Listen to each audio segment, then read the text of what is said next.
Hello guys, welcome to BMS Academy.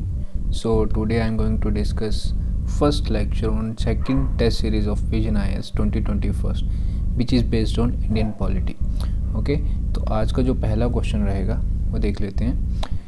Which of consider the following statements with regard to State Council of Ministers.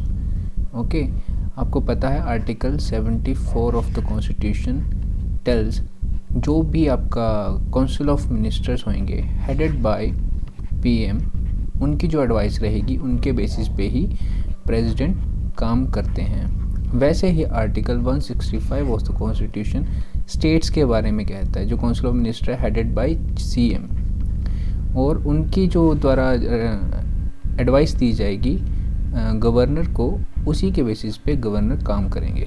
Okay, तो ये पूछा गया है the constitution specifies the size of the state council of ministers and ranking of the ministers, कि कौन कौन सा मतलब पोर्टफोलियो वगैरह मिलना है, किस तरह की रैंकिंग रहेगी. देखिए ऐसा है, ये स्टेटमेंट तो गलत है, क्योंकि हाँ कॉन्स्टिट्यूशन में ये कहा गया है कि जितनी भी आपकी लेजिस्लेटिव असेंबली की सीट्स हैं उसमें 15% क्या होनी चाहिए एटलीस्ट, यानी कि मैक्सिमम 15% जो सीट्स होनी चाहिए वो किसके लिए रिज़र्व होनी चाहिए. सॉरी, जो काउंसिल ऑफ मिनिस्टर्स हैं वो मैक्सिमम 15% उनकी सीट्स होनी चाहिए. ठीक है, मान लीजिए 100 क्या हैं आपके एमएलएस चुने गए हैं, तो मैक्सिमम जो काउंसिल ऑफ मिनिस्टर की लिमिट रहेगी वो 15 सीट्स के लिए रहेगी. मैं एक एग्जांपल के रूप में बता रहा हूँ. अगर देखिए आपको पता है हर जगह 100 सीटें नहीं रहेंगी ना एमएलएस की, तो उस केस में कम से कम 12 काउंसिल ऑफ मिनिस्टर्स होने ज़रूरी हैं. ठीक है, 12 कम से कम होना ज़रूरी है. तो ये ज़रूर कहा गया है कॉन्स्टिट्यूशन में, बट ये रैंकिंग वगैरह कुछ ऐसा साइज में वगैरह मेंशन नहीं है. ठीक है, सेकंड ऑप्शन देख लेते हैं. The advice tendered by ministers to the governor shall not be inquired into any court. This is right. जो ये बताया ना मैंने 165 ऑफ द कॉन्स्टिट्यूशन के अंदर गवर्नर को जो एडवाइस दी जाती है, तो जो भी एडवाइस दी जाएगी वो किसी भी कोर्ट में जाके चैलेंज नहीं हो सकती. Okay, so option B is right. देखिए यही चीज़ें मैंने जो अभी बोली हैं ये सब कुछ लिखा हुआ है. ओके, तो ये चीज़ें आप पढ़ लीजिएगा एक बार. ठीक है, next question. Consider the following statements with reference to the public account committee. देखिए बहुत इंपॉर्टेंट हो जाती है ये पब्लिक अकाउंट कमेटी, क्योंकि ये फर्स्ट टाइम 1921 में बनी थी, तो 100 साल हो गए, तो definitely question can be expected in are UPSC examination. Okay, तो देखिए 1919 के एक्ट में आपको पता है गवर्नमेंट ऑफ इंडिया एक्ट, जिसको मोंटेग्यू चेम्सफोर्ड एक्ट भी कहा जाता है. ठीक है, तो उस एक्ट के अंदर इस कमेटी को बनाया गया था, and this is the oldest parliamentary committee. Okay, तो this is right. First question, sorry यहाँ पे नोट पूछा गया है, तो ये ऑप्शन निकल जाएंगे क्योंकि this statement is right. Okay, तो यहाँ पे कौन कौन बचा. Speaker is the x official chairman of the committee. This is wrong. देखिए स्पीकर जो होते हैं आपको पता है, जैसे कि लोकसभा है और यहाँ पे राज्यसभा है. ठीक है, लोकसभा के केस में जो प्रिजाइडिंग ऑफिसर होता है उनको क्या बोला जाता है, स्पीकर, जो अभी क्या है ओम बिरला. ठीक है, और राज्यसभा में कौन होता है, x official chairman of Rajya Sabha कौन होता है, वाइस प्रेसिडेंट, जो कि वेंकैया नायडू हैं. ठीक है, तो ये जो स्पीकर हैं ये क्या करते हैं, चुनते हैं चेयरमैन को. ठीक है, ना कि खुद होते हैं. ओके, चुनते हैं जो अमंग दी मेंबर्स ऑफ, ठीक है, अमंग द मेंबर्स, उनमें से चुनते हैं चेयरमैन को. तो देखिए ये जो कॉन्स्टिट्यूट होती है इसमें टोटल 22 मेंबर्स रहते हैं, और लोकसभा से कितने आते हैं, 15, और राज्यसभा से कितने चुन के आते हैं, 7. और याद रखिएगा ये जो मेंबर्स होते हैं कमेटी में वो क्या नहीं होते, मिनिस्टर्स नहीं होते. ठीक है, जैसे कि आप एग्जाम्पल के रूप में देख लीजिए, जैसे अमित शाह मिनिस्टर है ना, तो वो इस कमेटी का मेंबर नहीं बन सकते, क्योंकि जो एग्जीक्यूटिव्स हैं, मान लीजिए जैसे कि जिनके हाथ में गवर्नमेंट है, उनको चलाने के लिए दी गई है ना, तो उसी को चेक एंड बैलेंस रखने के लिए पब्लिक अकाउंट कमेटी बनाई गई है, ठीक है। तो दिस इज़ वेरी इम्पोर्टेंट। तो option B is 2 is not correct ना, तो आंसर रहेगा 2 ओनली, ऑप्शन डी। तो ये देख लीजिए, और एग्जामिन क्या करती है, appropriation of sums granted by the parliament for the expenditure of government. Appropriation मतलब जो गवर्नमेंट मांग करती है ना कि हमें इतने पैसे चाहिए, ठीक है, कि हमें इतना एक्सपेंडिचर करना है, ये डेवलपमेंट करनी है, तो उन चीज़ों को एग्जामिन करती है, ठीक है। तो एनुअल फाइनेंस अकाउंट और ये सब चीज़ें एग्जामिन करती है, और ये जैसे कि मैंने बताया ये सब चीज़ें अमंग द मेंबर्स वगैरह वगैरह। ओके, तो नेक्स्ट क्वेश्चन पे चलते हैं। Consider the following statements with reference to the supreme court of India. The advice of supreme court on any dispute arising out of any pre constitutional treaty is not binding on the president. देखिए यहाँ पे article 143 को जानना जरूरी है, ठीक है। Article 143 ये कहता है कि अगर प्रेसिडेंट चाहे तो एडवाइस ले सकते हैं किसी भी कॉन्स्टिट्यूशनल लॉ एंड फैक्ट के मैटर पे सुप्रीम कोर्ट से। कौन? प्रेसिडेंट। तो 2 केसेस में ले सकते हैं। एक तो बहुत ही इम्पोर्टेंट मैटर है, मतलब जो अगर प्रेसिडेंट को लग रहा है कि ऐसा कोई क्वेश्चन रेज़ होने वाला है या रेज़ हो चुका है, पब्लिक इम्पोर्टेंस है उस केस में, तो वो क्या कर सकते हैं, सुप्रीम कोर्ट से एडवाइस लेने के लिए मांग कर सकते हैं। बट इस केस में सुप्रीम कोर्ट की मर्जी है, या तो वो रिफ्यूज़ कर दे एडवाइस देने से, या एडवाइस के लिए अलो कर दे कि दे देते हैं, ठीक है। दूसरा केस क्या होता है, देखिए हमारा जो कॉन्स्टिट्यूशन बना था आज़ाद होने के बाद ही बना ना, उससे पहले भी बहुत सारे इंडिया जो है बहुत सारे एग्रीमेंट्स में रहा है। बेशक हमारे लोग नहीं रहे, अंग्रेज ही रहे, but at the end legacy को हम फॉलो कर रहे हैं ना, इंडिया तो वहीं का वहीं है ना। अगर उन मैटर्स पे कोई इशू होता है, ठीक है, उनमें क्या होगा, उनमें एडवाइस देना ज़रूरी हो जाता है। किसके लिए? सुप्रीम कोर्ट के लिए एडवाइस। ये रिफ्यूज़ और एलो वाला मतलब ही नहीं बचता, इसमें सुप्रीम कोर्ट को एडवाइस देनी ही पड़ती है। और जो एडवाइस दे देता है ना, वो बाइंडिंग सच में नहीं होती कि अब प्रेसिडेंट माने या ना माने, ये प्रेसिडेंट पे डिपेंड करता है। Okay, so option 1 is right. The court must tender its opinion to the president if he or she refers matter related to any question law or fact of public importance, जैसे कि इस case में। तो option 2 is incorrect, तो option 1 A is correct. यही देखो, यही चीज़ें अब जो डिस्कस करी हमने, ठीक है, पढ़ लीजिएगा इसको। और question number 4, consider the following statements regarding union minister. A person can't become a minister without being a member of parliament. क्या ये बात सही है? पहली नज़र में तो ऐसा लगेगा कि हाँ यार, ये बात तो सही लग रही है कि अगर कोई MP ही नहीं होगा तो वो मिनिस्टर कैसे बनेगा, बट ये बात गलत है। देखिए हमारे कॉन्स्टिट्यूशन में लिखा गया है कि मैक्सिमम 6 मंथ के लिए कोई भी, जैसे मैं और आपको अगर PM मोदी जी चाहें तो मिनिस्टर बना सकते हैं, बट हमें 6 मंथ के अंदर अंदर MP मतलब कहीं से चुन के आना पड़ेगा और चुन के जीत के आना पड़ेगा, तभी हम 6 मंथ के आगे का टेन्योर फॉलो कर सकते हैं। अदरवाइज़ वो 6 मंथ के बाद हम मिनिस्टर नहीं रहेंगे, ठीक है। तो ये बात क्या है, गलत है। Okay, option 1 is wrong. तो the salaries and allowances of minister are mention in the constitution, ये भी गलत है। देखिए पार्लियामेंट्री एक्ट के एक्ट जो आया था उसके द्वारा इनकी सैलरीज और अलाउंसेस को रेगुलेट किया जाता है, तो option D is correct here. Okay, next question, consider the following statements with regard to the vice president's role as chairman of Rajya Sabha. देखिए बहुत अच्छे क्वेश्चन देखने को मिल रहे हैं आपको। ही इज़ द फाइनल, देखिए जो आपको MCQs होते हैं ना, आपकी स्टडी को रिफाइन करने के लिए होते हैं, और आई डोंट थिंक कि विजनय से अच्छी कोई टेस्ट सीरीज कोई बनाता है, ठीक है। तो अगर आप इनको फॉलो करते हैं तो अच्छे से मतलब इनके सॉल्यूशंस वगैरह पढ़ते हैं, और अगर आपको कुछ चीज़ भूलती है तो आप फिर से जाके लक्ष्मीकांत को रेफ़र करते हैं, देन ये इतनी आपकी इम्प्रूवमेंट कर देगी आप समझ नहीं सकते। ठीक है, तो देख लेते हैं। He is the final authority on the interpretation of constitution and rules of procedure for all house related matter।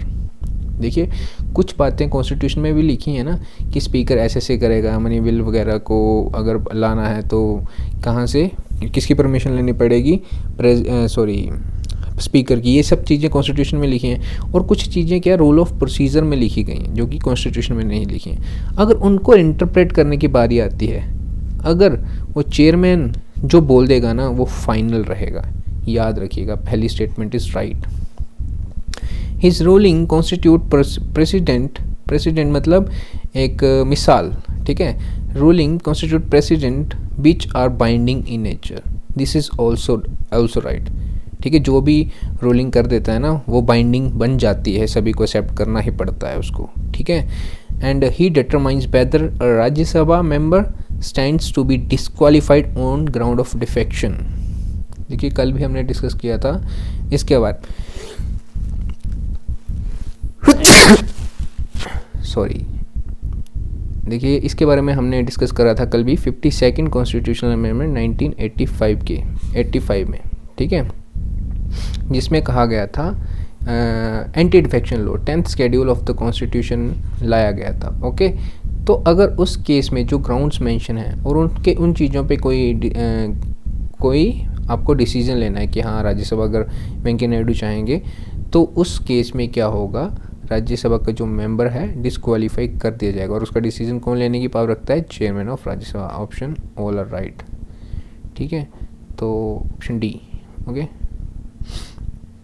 इसका सॉल्यूशन, ये आपका सॉल्यूशन आ गया। ठीक है, देख लीजिएगा इसको, जो भी बोला है ये सब कुछ लिखा हुआ है यहाँ पे। नेक्स्ट क्वेश्चन देख लेते हैं।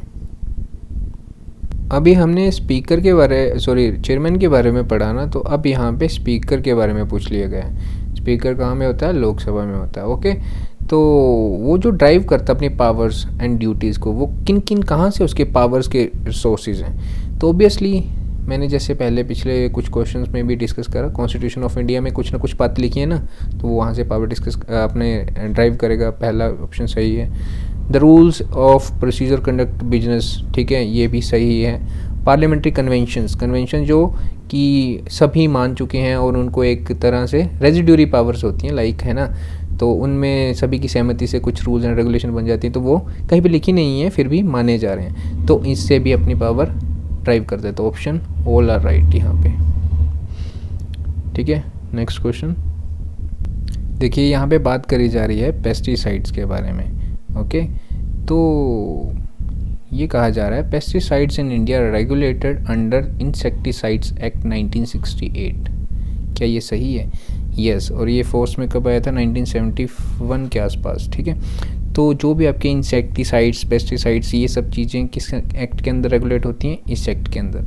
वो इंपोर्ट करनी है, ठीक है, इंपोर्ट करनी है, बनानी है, मैन्युफैक्चर करनी है, उनको ट्रांसपोर्ट करना है, सभी चीज़ें इस एक्ट के अंदर रेगुलेट होती हैं। क्यों? ताकि उन चीज़ों, देखो आपका इंसेक्टिसाइड, पेस्टिसाइड अगर हम फसलों में डालते तो हैं, लेकिन उसके कहीं ना कहीं हार्मफुल इफ़ेक्ट्स हमें एनिमल्स में और ह्यूमंस में भी देखने को मिलते हैं। तो अगर हमारी स्टेट सोशल वेलफेयर के बारे में सोचती है, तो सोसाइटी के वेलफेयर, तो उनको इन चीज़ों के ऐसे एक्ट लाना ज़रूरी है। तो this is right. The use of pesticides is band. और ये न्यूज़ क्यों आई थी? देखिए अभी नोटिफिकेशन निकाली गई ministry of agriculture and farmer welfare के द्वारा, कुछ 27 के आसपास पेस्टिसाइड्स को बैन करने के लिए। तो उसमें पूछा गया कि क्या किया जाए, ठीक है, जो पब्लिक के व्यूज़ लेने के लिए। तो देखो क्या बनता है। But next option is the use of pesticides is banned by ministry of chemical and fertilizer. देखिए ऐसा सोच के तो लगेगा कि this statement is right, but ban किसके द्वारा किया जाता है? Ministry of agriculture and farmer welfare के द्वारा। So option 2 is wrong. Pesticides in India can't be advertised and promoted, गलत। Option A is right. देखिए इंडिया में धड़ल्ले से ये प्रमोशन वगैरह करी जाती है पेस्टिसाइड्स की, ठीक है, तो ये ऑप्शन भी गलत रहेगा, option 1 is a is correct. Okay, तो यही सब चीज़ें लिखी गई हैं, इनको पढ़ लीजिएगा एक बार। Okay, next question, with reference to the statements with reference to consolidated sinking fund। Okay, तो यहाँ से पे थोड़ा अच्छे से डिस्कस कर लेते हैं इन चीज़ों को। देखिए, आप सुनते रहे होंगे किस बारे में, कंसोलिडेटेड फंड ऑफ इंडिया, ठीक है, एंड पब्लिक अकाउंट या पब्लिक फंड, ठीक है। ये आर्टिकल आई थिंक 266(1) क्लोज में आता है और ये 266(2) क्लोज में आता है, ठीक है। और एक होता है contingency fund of India. Contingency fund contingency है यहाँ पे, कंसोलिडेटेड नहीं है, मैं CFI से लिख रहा हूँ। ये 266(1) में आता है, ठीक है, sorry 267, let me check it out, wait, yes, ये 267 में आएगा, ठीक है। तो कंसोलिडेटेड फंड ऑफ इंडिया क्या होता है? देखिए, कोई भी अगर देखिए सरकार पैसा कमा रही है ना, कैसे कमाती है? आप टैक्सेस देते हो, indirect taxes, direct taxes, income tax, ये सब कुछ टैक्सेस कहाँ पे जा रहे हैं आपके? सरकार ले रही है। और ये किस फंड में जाते हैं? Consolidated fund of India. But देखिए, आपने सुना होगा पोस्टल कुछ जैसे कि आपके PF वगैरह, प्रोविडेंट फंड, ठीक है, प्रोविडेंट फंड्स वगैरह या फिर आप कुछ पोस्टल, मतलब क्या, आप जैसे कि पोस्ट ऑफिसेज होते हैं, वहाँ पे अपने कुछ फंड्स जमा करवाते हैं, तो वो कहाँ पे जाते हैं? प्रोविडेंट, ये आपका पब्लिक फंड के अंदर। ओके, याद रखिएगा, जब गवर्नमेंट को इस पैसे को खर्च करने की ज़रूरत पड़ती है तो क्या होना होता है, पूरे लोकसभा में, पार्लियामेंट में क्या होगा, लोकसभा में इसको वेरीफाई किया जाएगा, मतलब इस पे वोटिंग होगी। बट PF पब्लिक फंड में से, अगर पब्लिक अकाउंट में से अगर पैसे निकलवाने हैं तो ऐसा कुछ करने की ज़रूरत नहीं है। This is a big difference. Okay, तो ये तो हो गया। बट यहाँ पे बात करी जा रही है कंसोलिडेटेड सिंकिंग फंड। देखिए, कोविड-19 के दौरान बहुत बड़ा इशू हो गया ना, क्रंच आ गया है, ठीक है। तो उस केसेस में स्टेट्स क्या करेंगे? स्टेट्स में भी ऐसा होता है, ठीक है, states consolidated fund of states, ऐसा कुछ करके, जैसे आप हिमाचल प्रदेश हैं तो हिमाचल प्रदेश कंसोलिडेटेड फंड, पंजाब से हैं तो पंजाब कंसोलिडेटेड फंड, उनका भी रहेगा ना, क्योंकि स्टेट्स जो है, जैसे फेडरलिज्म वाली बात आ गई ना यहाँ पे, स्टेट्स भी पैसा कमाती है ना, मतलब आपकी ड्यूटीज़ वगैरह चार्ज करके, टैक्सेस वगैरह लेके, तो वो उस केस में जाता है। तो अभी यहाँ पे बात करी जाती है कंसोलिडेटेड सिंकिंग फंड। तो जब ये कोविड-19 आया तो बहुत बड़ा क्रंच हो गया, स्टेट्स को भी अपने पैसे लेके सरकार चलानी है ना अपने स्टेट में भी, तो इसलिए इस चीज़ की बात करी जा रही है। ये जो फंड RBI के द्वारा बनाया गया था 1999-2000 में, ठीक है। तो ये अब ऑप्शन देख लेते हैं। It is a reserve fund created by states with RBI, yes, with RBI as buffer repayment of their liabilities.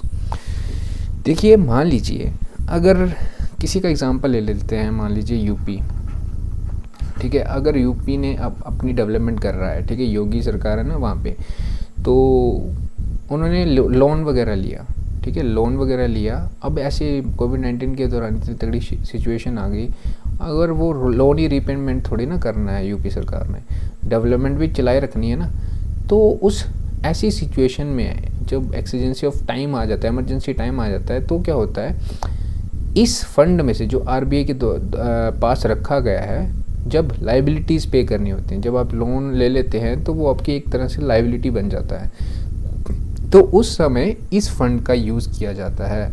So this is right, the fund is maintained in public account. और याद रखिएगा, ये जो fund है ना, इसमें पैसे डाले जाते हैं कुछ अपने अमाउंट में से, ठीक है, जो सरकार कमाती है ना, उसमें से एक अलग से इस फंड में RBI के पास रख दिया जाता है पैसा, समय आने पे, ताकि यहाँ से ले लिया जा सके। बट ये किसका हिस्सा बनता है? ये तो कंसोलिडेटेड फंड ऑफ इंडिया ना, जिसमें सिर्फ क्या होता है, क्या आता है, आपके टैक्सेस वगैरह। ये जो फंड आता है, किस में आता है? पब्लिक अकाउंट में। This is right and is not to be used for any other purpose except redemption of loans. सिर्फ लोन्स को भरपाई करने के लिए ही यूज़ कर सकते हैं। So option both are right here. तो यही चीज़ लिखी गई है यहाँ पे, इनको पढ़ लीजिएगा आप अच्छे से। ओके, तो नेक्स्ट क्वेश्चन पे चलते हैं हम। Consider the following statements with respect to the vote of credit. सुना है इसके बारे में, वोट ऑफ क्रेडिट के बारे में? ओके, चलो समझ लेते हैं। देखिए, ये जो वोट ऑफ क्रेडिट है ना, इसकी बात जो करी गई है आर्टिकल 116 के अंदर करी गई है। देखिए, ये इसको एक ब्लैंक चेक भी कहा जाता है। ठीक है, ब्लैंक चेक जो लोकसभा के द्वारा किसको दिया जाता है? गवर्नमेंट को। ठीक है, गवर्नमेंट को दिया जाता है। मान लीजिए कोई रेस्क्यू ऑपरेशन चल रहा है इंडिया का, कोई मतलब कि रेस्क्यू समझ रहे हो, मतलब कि छुपा के, मान लीजिए कुछ लोग फंसे हुए हैं या फिर इंडिया ने भेजे हुए थे किस चीज़ के लिए? इंफॉर्मेशन कलेक्ट करने के लिए। बट वहाँ पे उन ऐसा पता चल गया है किसी और कंट्री में, जैसे पाकिस्तान जैसी कंट्री में या किसी भी कंट्री में, कि ये कुछ लोग हैं, वहाँ पे रेस्क्यू करवाना पड़ेगा ना उनका। तो रेस्क्यू के लिए कुछ पैसे खर्च होंगे। तो इस केस में क्या होगा, ये एक ब्लैंक चेक आएगा। आप जितने पैसे खर्च करना चाहते हो, यहाँ पे इंडिया की बात है, यहाँ पे पॉलिटिक्स नहीं चल रही, तो एक वोट ऑफ क्रेडिट आ जाता है। ठीक है, it is granted for meeting N unexpected demand upon the resources of India. This is right. Okay, and it is an extraordinary grant and the details of the demands are not ordinarily given in a budget. These both statements are right. Option C is here right. Okay, तो यही चीज़ें लिखी हैं। ठीक है, next question पे चलते हैं हम। Who among the following are the service voters which are eligible to cast their vote either through postal ballot and through proxy voting? ठीक है, प्रॉक्सी वोटिंग का नाम सुना होगा आपने क्या? जैसे कि अपनी क्लासेस के टाइम, स्कूल टाइम या कॉलेज टाइम आपने प्रॉक्सीज लगवाई होंगी।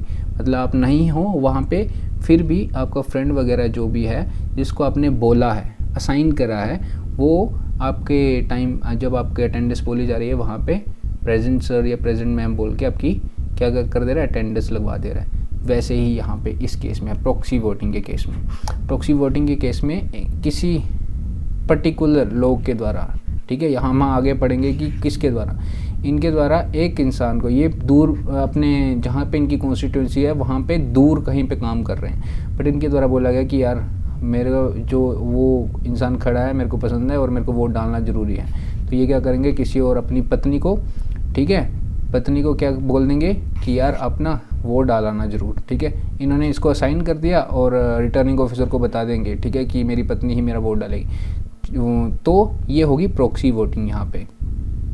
और पोस्टल बैलेट में क्या होता है, पोस्ट भेजी जाती है वगैरह वगैरह किया जाता है।